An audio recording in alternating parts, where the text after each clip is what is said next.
cat is out of the bag, or should we say the Panther is out of the bag. Small cats, big cats. As Frontier themselves said, the fact that they were working on the Panther Clipper Mark II was the worst kept secret in years, as evidence of work happening on the ship had crept up in the game files for years on end. And if you're following this channel, even just weeks ago with the last patch to Trailblazers that added the Corsair ship in the game, there was evidence of the Panther Mark II as a model being introduced. So it is to absolutely nobody's surprise, especially after the ship was teased at BitCon and with a publicly posted image a few days back, that today was the day that Frontier announced the Panther Clipper Mark II, which you can see in this image, in the stock image in the stream. And there's a number of images that come with the package that we received that showcase the ship with its signature and hallmark for retracting engines. I have to say, I really like what they did with the overall design. The ship is a hauler, but they decided to go with Zorgon Peterson and make it a somewhat more attractive hauler, which they describe as the spiritual successor of the hauler popper, instead of going with a blocky Mechan style ships that the Type 9, 10 represent. The engines also look pretty rad. I don't know how you feel about it. I think these were inspired by the clustered engines of the Falcon Heavy of SpaceX. This is what those look like. I think pretty strong resemblance, I would say, in the unique testing, which is not a bad thing because those engines, again, look pretty rad. And sort of the clustered engines of the Panther Clipper Mark II follow that similar aspect. But unlike the original Panther Mark I of the Frontier and Frontier Elite 2 and Frontier First Encounters, they gave a landing gear. So the ship doesn't actually land on its engines, but it has a landing gear which actually extends from the compartments that also hold the engines, which kind of retract down to expose these absolutely humongous landing gears. And they look pretty cool. So, I mean, I have to say, I think they really nailed the design of a ship.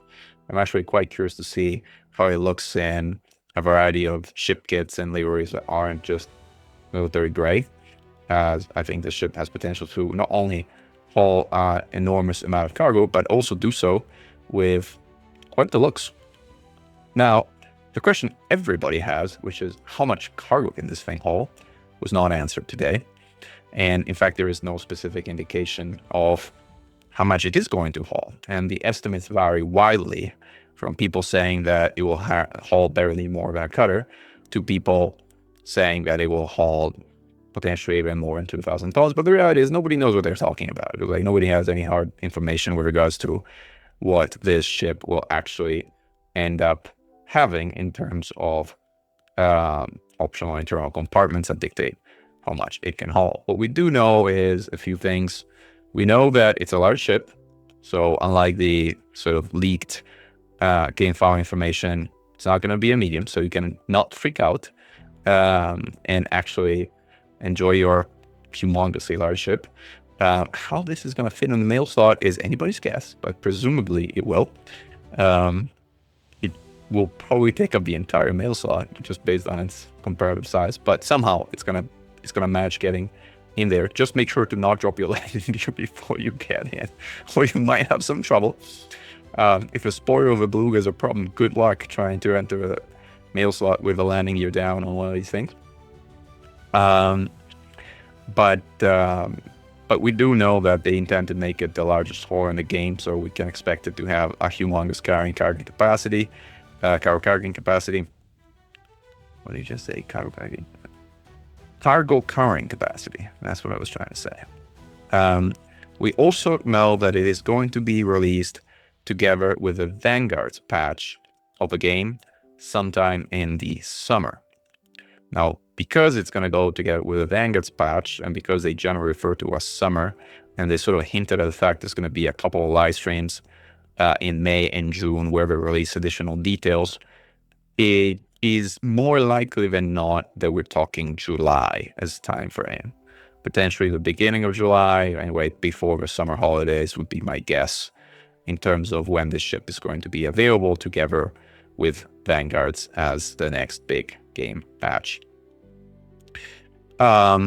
That's all we know, really. That's all kind of also the highlight of an hour of Frontier Unlocked today, where we spent 55 minutes talking about zoos and roller coasters and rehashing all the ships before actually spending the last 5 minutes talking about the design of this new ship.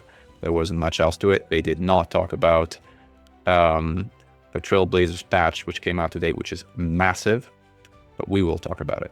And we will talk about it tomorrow, as it is an absolutely game-changing patch with regards to how colonization works and with regards to how many of the major issues that plagued the game recently have been fixed. Sneak peek, the stutter bug has been fixed, and that is a kind of a big deal. Also, the heat profile of the Corsair has been fixed, and that is also a pretty big deal. So stay tuned for the next one, where we'll be discussing the latest changes to Trailblazers and how colonization works with the new system and with the fixes that were recently introduced. Glory to mankind, going to Mechan, over and out.